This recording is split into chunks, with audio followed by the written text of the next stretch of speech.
Vous êtes salarié en CDI et vous voulez quitter votre CDI parce que vous estimez que l'employeur ne respecte pas vos droits en tant que salarié, ne remplit pas ses obligations santé, sécurité envers vous, il commet des manquements graves concernant l'exécution du contrat de travail, mais d'un côté, vous ne voulez pas perdre vos droits en démissionnant. Aujourd'hui, je vais vous donner deux possibilités qui s'offrent à vous pour mettre fin à votre CDI sans perdre vos droits. La première possibilité, c'est la résiliation judiciaire du contrat de travail au tort exclusif de l'employeur. Et la seconde possibilité, c'est la prise d'acte de la rupture du contrat de travail à l'initiative du salarié lui-même. On va donc voir ensemble ces deux notions en détail et comment procéder pour obtenir tout ceci. La première possibilité qui s'offre à un salarié qui souhaite quitter son CDI sans perdre ses droits à cause des manquements de son employeur, c'est la demande de résiliation judiciaire. La résiliation judiciaire, c'est lorsqu'un salarié estime que son employeur commet des manquements graves concernant l'exécution du contrat de travail.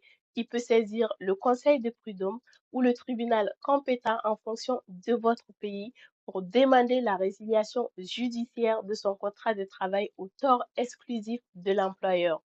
En cas de résiliation judiciaire, autrement dit, lorsque le juge estime que les manquements que vous reprochez à votre employeur sont justifiés, il va prononcer la résiliation judiciaire de votre contrat de travail au tort exclusif de l'employeur. Et dans ce cas, la rupture du contrat de travail va produire les effets d'un licenciement sans cause réelle et sérieuse et d'un licenciement nul si jamais vous êtes un salarié protégé. Et l'employeur sera condamné à vous verser une indemnité de licenciement, une indemnité compensatrice de préavis, une indemnité compensatrice de congés payés pour les jours de congés payés que vous avez cumulés mais que vous n'avez pas pu prendre. Et l'employeur devra donc vous donner les documents de fin de contrat, une attestation France Travail, un certificat de travail et un solde de tout compte.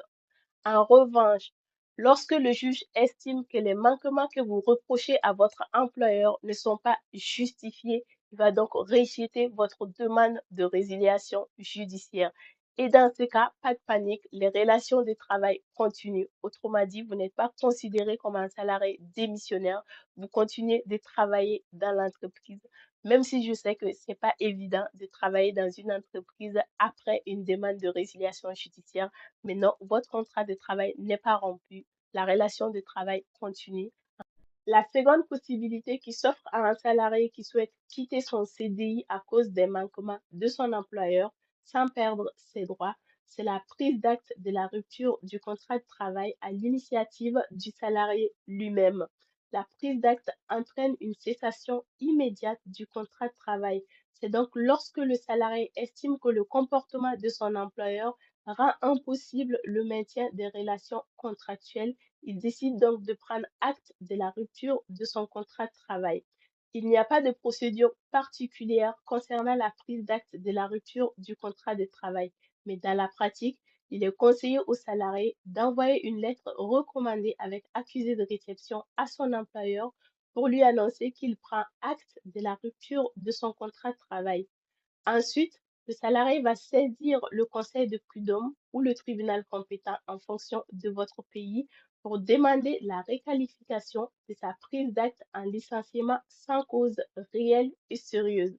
Si le juge estime que votre prise d'acte est justifiée, il va donc vous accorder la réqualification de la prise d'acte en licenciement sans cause réelle et sérieuse.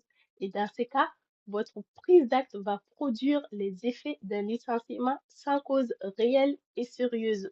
L'employeur doit donc vous verser une indemnité de licenciement, une indemnité compensatrice de préavis et une indemnité compensatrice de congés payés pour les jours de congés payés que vous avez acquis et que vous n'avez pas pu prendre. Et il devra donc vous donner les documents de fin de contrat, une attestation France Travail, un certificat de travail et un solde de tout compte. En revanche, ici, j'insiste beaucoup, en revanche, si le juge estime que votre prise d'acte n'est pas justifiée et vous refuse la réqualification en licenciement sans cause réelle et sérieuse, dans ces cas, votre prise d'acte va produire les mêmes effets qu'une démission. vous êtes considéré comme un salarié démissionnaire. Là, c'est pas du tout les mêmes conséquences que dans le cadre d'une résiliation judiciaire. Je vous ai expliqué qu'en cas de résiliation judiciaire, si le juge refuse d'accorder la résiliation judiciaire, les relations de travail continuent. Le salarié continue de travailler dans l'entreprise. Le contrat n'est pas rompu. Par contre, en cas de prise d'acte, si on vous refuse la requalification en un licenciement sans cause réelle et sérieuse, votre prise d'acte va produire les mêmes effets qu'une démission. Vous êtes considéré comme un salarié démissionnaire. Et là, du coup, vous perdez tous vos droits. Vous ne partez pas avec une indemnité de rupture ni d'indemnité compensatrice de préavis. Et derrière, vous ne touchez pas le chômage. Donc, la conséquence, elle est énorme pour un salarié en cas de refus. C'est la raison pour laquelle, entre la résiliation judiciaire et la prise d'acte, je conseille toujours aux salariés de faire, dans un premier temps, une demande de résiliation judiciaire parce que la conséquence en cas de refus n'est pas énorme. Vous avez toujours votre contrat de travail et vous continuez à travailler dans l'entreprise. J'espère que cette vidéo vous a aidé.